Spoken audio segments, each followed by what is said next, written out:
Hello my dears, നമ്മൾ ഇന്ന് discuss ചെയ്യാൻ പോകുന്നത് ഏറ്റവും പ്രധാനപ്പെട്ട കറണ്ട് അഫേഴ്സ് ആണ്. എല്ലാവർക്കും നമ്മുടെ വീഡിയോയിലേക്ക് സ്വാഗതം. ബ്രെക്സിറ്റിന് ശേഷം ബ്രിട്ടനും യൂറോപ്യൻ യൂണിയനും തമ്മിൽ നടന്ന ആദ്യത്തെ ഉച്ചകോടി എവിടെ വെച്ചായിരുന്നു എന്ന് ചോദിച്ചു കഴിഞ്ഞാൽ ലണ്ടനിൽ വെച്ചാണ്. ബ്രെക്സിറ്റ് എന്ന് പറഞ്ഞു കഴിഞ്ഞാൽ ബ്രിട്ടൻ ആൻഡ് എക്സിറ്റ് എന്നാണ്. യൂറോപ്യൻ യൂണിയനിൽ നിന്ന് ബ്രിട്ടൻ വിട്ടുപോയതിനെ സൂചിപ്പിക്കുന്ന പദമാണ് ബ്രെക്സിറ്റ് എന്ന് പറയുന്നത്. അപ്പം അതിനുശേഷം നടന്ന ഉച്ചകോടി ലണ്ടനിൽ വെച്ചിട്ടാണ് നടന്നത്. യൂറോപ്യൻ യൂണിയനുമായുള്ള സഹകരണം ശക്തമാക്കുന്നതിനുള്ള ബ്രിട്ടന്റെ നിർണായക ചുവടുവെപ്പായിരുന്നു ഈ ഒരു ഉച്ചകോടി എന്ന് പറയുന്നത്. കുടിയേറ്റം, പരമാധികാരം, സംസ്കാരം, വ്യാപാരം തുടങ്ങിയ വിവിധ വിഷയങ്ങളിൽ UK-യിൽ ഭിന്നിപ്പ് രൂക്ഷമായ സാഹചര്യത്തിൽ 2016 ജൂൺ 23-നാണ് 28 അംഗ യൂറോപ്യൻ യൂണിയനിൽ നിന്ന് വിട്ടുപോകാനുള്ള ഹിതപരിശോധന നടന്നത്.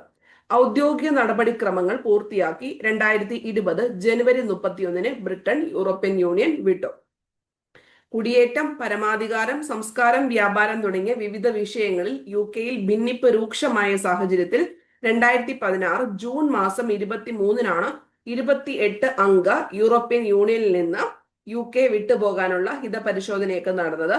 ഔദ്യോഗിക നടപടിക്രമങ്ങൾ പൂർത്തിയാക്കി. ഏത് ദിവസമാണ്? ഇത് കുറെ പ്രാവശ്യം പരീക്ഷയ്ക്ക് വന്നിട്ടുള്ളതാണ്. 2020 ജനുവരി 31-നാണ് ബ്രിട്ടൻ യൂറോപ്യൻ യൂണിയൻ വിട്ടത്. ആംനസ്റ്റി ഇന്റർനാഷണലിനെ അടുത്തിടെ അനഭിമത സംഘടനയായി പ്രഖ്യാപിച്ച രാജ്യം റഷ്യ. ആംനസ്റ്റി ഇന്റർനാഷണൽ സ്ഥാപിതമായത് 1961 മെയ് മാസം 28-ാം തീയതിയാണ്. 1961 മെയ് മാസം 28-ാം തീയതിയാണ് ലണ്ടൻ ആസ്ഥാനമായിട്ട് ആംനസ്റ്റി സ്ഥാപിച്ചത്. 1961 മെയ് 28. ഇന്ത്യയിലെ ആദ്യ യാചകമുക്ത നഗരമായിട്ട് പ്രഖ്യാപിക്കപ്പെട്ടത് ഇൻഡോർ, മധ്യപ്രദേശാണ്. ബെഗർ ഫ്രീ സിറ്റി ആയിട്ട് പ്രഖ്യാപിച്ചത് ഇൻഡോർ. കേന്ദ്ര സാമൂഹിക നീതി മന്ത്രാലയത്തിന്റെ ഭിക്ഷവൃത്തി മുക്ത ഭാരത് സംരംഭത്തിന്റെ ഭാഗമായാണ് ഇത്. കേന്ദ്ര സാമൂഹിക നീതി മന്ത്രാലയത്തിന്റെ ഭിക്ഷാവൃത്തി മുക്ത ഭാരത് സംരംഭത്തിന്റെ ഭാഗമായിട്ടാണ് ഇതിനെ ഇൻഡോറിനെ സെലക്ട് ചെയ്തത്. യാചക വൃത്തിയിൽ ഏർപ്പെട്ടിരിക്കുന്നവർക്ക് ബദൽ ഉപജീവന മാർഗങ്ങൾ നൽകിക്കൊണ്ടുള്ള പുനരധിവാസ പദ്ധതിയാണ് ഇത്. ഇൻഡോറിലെ 5000-ലേറെ യാചകരെ ഇതിനകം പുനരധിവസിപ്പിച്ചിട്ടുണ്ട്. UN കാലാവസ്ഥാ സമ്മേളനത്തിന്റെ ദക്ഷിണേന്ത്യൻ പ്രതിനിധിയായി നിയമിതനായ ഇന്ത്യക്കാരനാണ് അരുണാഭ ഘോഷ്. UN കാലാവസ്ഥാ സമ്മേളനം COP30 ദക്ഷിണേന്ത്യൻ പ്രതിനിധിയായിട്ട് നിയമിതനായ ഇന്ത്യക്കാരൻ അരുണാഭ ഘോഷ്. ഡൽഹി ആസ്ഥാനമായി പ്രവർത്തിക്കുന്ന council on energy, environment and വാട്ടറിന്റെ സ്ഥാപക മേധാവി ആണ് ഘോഷ്. ഡൽഹി ആസ്ഥാനമായി പ്രവർത്തിക്കുന്ന council on energy, environment and വാട്ടറിന്റെ സ്ഥാപക മേധാവിയാണ് ഘോഷ്, അരുണാഭ ഘോഷ്. ബ്രസീലിലാണ് സമ്മേളനം നടക്കുന്നത്. 2025 നവംബർ 10 മുതൽ 21 വരെയാണ് COP30. ഈ ഡേറ്റോട് ഓർത്ത് വെച്ചേക്കണം. നവംബർ 10 മുതൽ നവംബർ 21 വരെയാണ് COP30 സമ്മേളനം നടക്കുന്നത്. ബ്രസീലിൽ വെച്ചിട്ടാണ്. റൊമാനിയയുടെ പ്രസിഡന്റായിട്ട് തെരഞ്ഞെടുക്കപ്പെട്ടത് നിഗുസോർ ഡാൻ. 2025 ഖേലോ യൂത്ത് ഗെയിംസില് മെഡൽ പട്ടികയിൽ കേരളത്തിന്റെ സ്ഥാനം 8. ഖേലോ യൂത്ത് ഗെയിംസില് കേരളത്തിന്റെ സ്ഥാനം 8ാമത്തെ സ്ഥാനമാണ്. 2025 ഖേലോ യൂത്ത് ഗെയിംസ് മെഡൽ പട്ടികയിൽ കേരളത്തിന്റെ സ്ഥാനം 8. 12 സ്വർണം, 5 വെള്ളി, 8 വെങ്കലം ഉൾപ്പെടെ 25 മെഡൽ ലഭിച്ചു. 12 സ്വർണം, 5 വെള്ളി, 8 വെങ്കലം ഉൾപ്പെടെ 25 മെഡൽ ലഭിച്ചു. 12 സ്വർണം, 5 വെള്ളി, 8 വെങ്കലം ഉൾപ്പെടെ ഖേലോ യൂത്ത് ഗെയിംസില് കേരളത്തിന് 25 മെഡൽ ലഭിച്ചു. 1ാം സ്ഥാനം മഹാരാഷ്ട്രയാണ്. 158 മെഡലാണ് മഹാരാഷ്ട്രയ്ക്ക് ലഭിച്ചത്. മഹാരാഷ്ട്ര 1ാം സ്ഥാനം, 158 മെഡല്. അവർക്ക് കിട്ടിയിരിക്കുന്ന സ്വർണം 58, കേരളം 12. 47 വെള്ളിയാണ് മഹാരാഷ്ട്രയ്ക്ക്, കേരളത്തിന് വെള്ളി 5. 47 വെള്ളി മഹാരാഷ്ട്ര, കേരളം 5. 8 വെങ്കലം കേരളം, അവർക്ക് 53 വെങ്കലമാണ്. ഇപ്പൊ ടോട്ടൽ മഹാരാഷ്ട്രയ്ക്ക് 158ഉം കേരളത്തിന് 25 മെഡലുമാണ്. 1ാം സ്ഥാനം മഹാരാഷ്ട്ര, 8ാം സ്ഥാനം ആണ് Kerala. Khelo youth games medal പട്ടികയിൽ കേരളത്തിന്റെ സ്ഥാനം 8, മഹാരാഷ്ട്ര 1. മഹാരാഷ്ട്രയുടെ ടോട്ടൽ മെഡലുകളുടെ എണ്ണം 158, സ്വർണ്ണ മെഡലുകൾ 58ഉം കേരളത്തിന് ടോട്ടൽ മെഡലുകൾ 25ഉം 12 സ്വർണവുമാണ് ലഭിച്ചിരിക്കുന്നത്. ഹരിയാന 2ാം സ്ഥാനം, രാജസ്ഥാൻ മൂന്നാം സ്ഥാനം. ഹരിയാനയ്ക്ക് 117 മെഡലുകളും രാജസ്ഥാൻ 60 മെഡലുകളും ആണ് നേടിയിരിക്കുന്നത്. ഹരിയാന, രാജസ്ഥാൻ, മഹാരാഷ്ട്ര, ഹരിയാന, രാജസ്ഥാൻ. കേരളം 8ാമത്. പാട്ന ഉൾപ്പെടെ ബീഹാറിലെ 5 നഗരങ്ങളിലും ന്യൂഡൽഹിയിലുമായാണ് 2025 മെയ് 4 മുതൽ മെയ് 15 വരെ ഗെയിംസ് നടന്നത്. എവിടെയാണ്? ബീഹാറിലെ പാട്ന ഉൾപ്പെടെ 5 നഗരങ്ങളിലും ന്യൂഡൽഹിയിലും ആയിട്ടാണ് ഇത് പരിപാടി നടന്നത്. US ചരിത്രത്തിലെ ഏറ്റവും വലിയ ആയുധ കരാർ ഏതു രാജ്യവുമായിട്ടാണ് ഒപ്പുവെച്ചത്? സൗദി അറേബ്യയുമായിട്ടാണ് US ഏറ്റവും വലിയ ആയുധ കരാറിന് ഒപ്പുവെച്ചത്. പശ്ചിമേഷ്യ സന്ദർശനത്തിന്റെ ഭാഗമായി റിയാദിൽ എത്തിയ US പ്രസിഡന്റ് ഡൊണാൾഡ് ട്രംപ് 14,200 കോടി ഡോളറിന്റെ ആയുധ കരാറിലാണ് ഒപ്പുവെച്ചത്. 11.86 ലക്ഷം കോടി രൂപ 11.86 ലക്ഷം കോടി രൂപയുടെ ആയുധ കരാറിലാണ് സൗദി അറേബ്യയും അമേരിക്കയും തമ്മിൽ ഒപ്പുവെച്ചത്. ടെറിട്ടോറിയൽ ആർമിയിൽ ലഫ്റ്റനന്റ് കേണൽ പദവി ലഭിച്ച കായിക താരമാണ് നീരജ് ചോപ്ര. കൊച്ചി അന്താരാഷ്ട്ര വിമാനത്താവളം പൂർണ്ണമായും ഡിജിറ്റലാക്കുന്നതിനും യാത്രക്കാരുടെ സുരക്ഷ വർദ്ധിപ്പിക്കുന്നതിനുമായി ആരംഭിച്ച പദ്ധതി സിയാൽ 2.0 ആണ്. പൂർണ്ണമായും ഡിജിറ്റലാക്കുന്നതിന് വേണ്ടിയിട്ടുള്ള സിയാൽ 2.0 200 കോടി രൂപയുടേതാണ് പദ്ധതി എന്ന് പറയുന്നത്. ഇന്ത്യയുമായുള്ള സംഘർഷത്തിൽ പാകിസ്ഥാൻ സൈന്യത്തെ നയിച്ച കരസേനാ മേധാവി സയ്യിദ് അസീം മുനീറിന് ഏത് ഉയർന്ന പദവി ആണ് അടുത്തിടെ പാക് സർക്കാർ നൽകിയത്? ഫീൽഡ് മാർഷൽ എന്ന് പറയുന്ന പദവിയാണ് അസീം മുനീറിന് നൽകിയത്. പാകിസ്ഥാനിലെ 2ാമത്തെ ഫീൽഡ് മാർഷലാണ് മുനീർ. പാകിസ്ഥാനിലെ 2ാമത്തെ ഫീൽഡ് മാർഷൽ. സൈനിക അട്ടിമറിയിലൂടെ അധികാരമേറ്റ ശേഷം ജനറൽ അയൂബ് ഖാൻ 1959 ഫീൽഡ് മാർഷലായി സ്വയം പ്രഖ്യാപിച്ചിരുന്നു.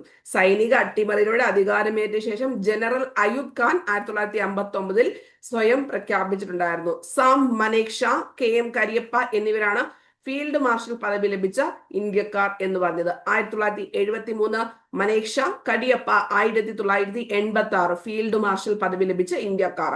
അടുത്തിടെ അന്തരിച്ച റഷ്യയിലെ യൂറി ഗ്രിഗറോവിച്ച് ഏത് നിലയിൽ പ്രശസ്തനായ കലാകാരനായിരുന്നു എന്ന് ചോദിച്ചു കഴിഞ്ഞാൽ റഷ്യൻ ബാലെ നൃത്ത സംവിധായകൻ ആയിരുന്നു യൂറി ഗ്രിഗറോവിച്ച് എന്ന് പറയുന്നത്. റഷ്യൻ ബാലെ നൃത്ത സംവിധായകൻ.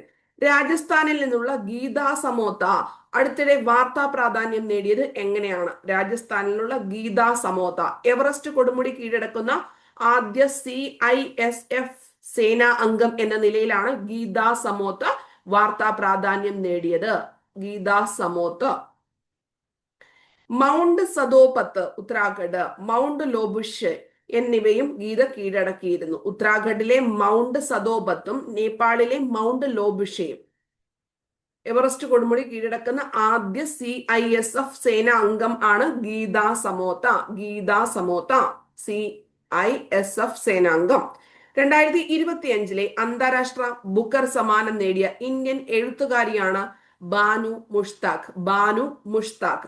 കന്നഡ സാഹിത്യകാരിയും സാമൂഹിക പ്രവർത്തകയും അഭിഭാഷകയുമായ ബാനു മുഷ്താഖിന്റെ 12 ചെറുകഥകളുടെ സമാഹാരമായ ഹാർട്ട് ലാമ്പിനാണ് പുരസ്കാരം. International Booker Prize 2025 Banu Mushtaq, Kannada സാഹിത്യകാരി. ഹാർട്ട് ലാമ്പ് 12 ചെറുകഥകളുടെ സമാഹാരം. മാധ്യമ പ്രവർത്തകയായിരുന്നു കൂടിയായ ദീപ ബസ്തിയാണ് കഥാസമാഹാരം ഇംഗ്ലീഷിലേക്ക് പരിഭാഷപ്പെടുത്തിയത്. ദീപ ബസ്തി ആണ് കഥാസമാഹാരം ഇംഗ്ലീഷിലേക്ക് ട്രാൻസ്ലേറ്റ് ചെയ്തത്. മറ്റു ഭാഷകളിൽ നിന്ന് ഇംഗ്ലീഷിലേക്ക് വിവർത്തനം ചെയ്ത് ബ്രിട്ടനിലോ അയർലൻഡിലോ പ്രസിദ്ധീകരിച്ച നോവലിനോ ചെറുകഥാ സമാഹാരത്തിനോ ആണ് ബുക്കർ പ്രൈസ് നൽകുന്നത്. നോവലിനോ ചെറുകഥാ സമാഹാരത്തിനോ ആണ് നൽകുന്നത്. സമ്മാന തുക 57.37 ലക്ഷം രൂപ. International Booker Prize money 57.37 lakhs. രചയിതാവിനും പരിഭാഷകർക്കും തുല്യമായിട്ട് വീതിച്ചു നൽകും. ഹിന്ദി എഴുത്തുകാരിയായ ഗീതാഞ്ജലി ശ്രീയുടെ ടോംബ് ഓഫ് സാൻഡ് എന്ന നോവലിന് 2022 ബുക്കർ പ്രൈസ് ലഭിച്ചിട്ടുണ്ടായിരുന്നു. ടോംബ് ഓഫ് സാൻഡിന് 2022 ഹിന്ദി ഗീതാഞ്ജലി ശ്രീയുടേത്. ഓക്കെ. ലോകത്തിലെ വിവിധ ഭാഗങ്ങളിൽ നിന്ന് 6 കൃതികളിൽ സമ്മാനത്തിലുള്ള ചുരുക്കപ്പട്ടിൽ ഉൾപ്പെട്ടിരുന്നത്. ഈ കൃതികൾക്ക് 5000 പൗണ്ട് വീതം ലഭിക്കും. ലോകത്തിലെ വിവിധ ഭാഗങ്ങളിൽ നിന്ന് 6 കൃതികളാണ് സമ്മാനത്തിനുള്ള ചുരുക്കപ്പട്ടികയിൽ ഉൾപ്പെട്ടിരുന്നത്. ഈ കൃതികൾക്ക് 5000 പൗണ്ട് വീതം ലഭിക്കും. മഹാരാഷ്ട്രയിലെ ഗഡ്ചിരൌളി ജില്ലയിലെ കാട്ടേൽജരി ഗ്രാമം അടുത്തിടെ വാർത്തയിൽ പ്രത്യക്ഷപ്പെടാൻ കാരണം ഗ്രാമത്തിലൂടെ ആദ്യമായി ബസ് സർവീസ് ആരംഭിച്ചു. ഗഡ്ചിരൌളി ജില്ലയിലെ കട്ടേജരി ഗ്രാമം, ഗഡ്ചിരൌളി ജില്ല, മഹാരാഷ്ട്ര. ഗ്രാമം കട്ടേജരി. ആദ്യമായിട്ട് ബസ് സർവീസ് ആരംഭിച്ചത് മഹാരാഷ്ട്ര, ഗഡ്ചിരൌളി കട്ടേജരി. ആദ്യമായി സ്വാതന്ത്ര്യം ലഭിച്ച ശേഷം ഗോത്രഗ്രാമമായ കട്ടേജരിയിൽ പൊതുഗതാഗതം ആരംഭിച്ചത്. നക്സൽ ബാധിത പ്രദേശമായിരുന്ന ഇവിടെ നക്സലുകളുടെ പ്രവർത്തനം കുറഞ്ഞതോടെ മഹാരാഷ്ട്ര സ്റ്റേറ്റ് റോഡ് ട്രാൻസ്പോർട്ട് കോർപ്പറേഷനാണ് ബസ് സർവീസ് ആരംഭിച്ചത്. ആദിവാസി ഗ്രാമമായിട്ടുള്ള കട്ടേജരി. സംസ്ഥാനത്തെ തദ്ദേശ സ്വയംഭരണ സ്ഥാപനങ്ങളുടെ ട്രൈബ്യൂണലായി നിയമിതനായത് കെ സോമനാണ്. ജില്ലാ ജഡ്ജി ആയിരുന്ന ഇദ്ദേഹം സഹകരണ ട്രൈബ്യൂണലിനായി പ്രവർത്തിച്ചു വരികയായിരുന്നു. തദ്ദേശ സ്വയംഭരണ സ്ഥാപനങ്ങളുടെ ട്രൈബ്യൂണലായിട്ട് കെ സോമനാണ് വന്നിരിക്കുന്നത്. ബഹിരാകാശത്തും ആയുധം വിന്യസിക്കുന്ന മിസൈൽ പ്രതിരോധ സംവിധാനത്തിന്റെ ആശയം അടുത്തിടെ US പ്രസിഡന്റ് ഡൊണാൾഡ് ട്രംപ് അവതരിപ്പിച്ചു. പേര് ഗോൾഡൻ ഡോം. ബഹിരാകാശത്തും ആയുധം വിന്യസിക്കുന്ന മിസൈൽ പ്രതിരോധ സംവിധാനത്തിന്റെ ആശയം ഡൊണാൾഡ് ട്രംപ് അവതരിപ്പിച്ചതിന്റെ പേര് ഗോൾഡൻ ഡോം. 17,500 കോടി ഡോളറിന്റെ പദ്ധതിയാണ് ഇതെന്ന് പറയുന്നത്. 17,500 കോടി ഡോളർ, 15 ലക്ഷം കോടി രൂപ. ഉപഗ്രഹങ്ങളും ഭൂമിയിൽ വിന്യസിക്കുന്ന ആയുധങ്ങളും ചേർന്ന മിസൈൽ പ്രതിരോധ സംവിധാനം ആണ് ഇത്. ഇസ്രായേലിന്റെ അയൺ ഡോം ഉൾപ്പെടുന്ന സംവിധാനമാണ് ഗോൾഡൻ ഡോം പദ്ധതിക്ക് പ്രചോദനം ആയിട്ടുള്ളത്. ഇസ്രായേലിന് ചുറ്റും മാത്രം ഒരുക്കിയിട്ടുള്ളതാണ് അയൺ ഡോം.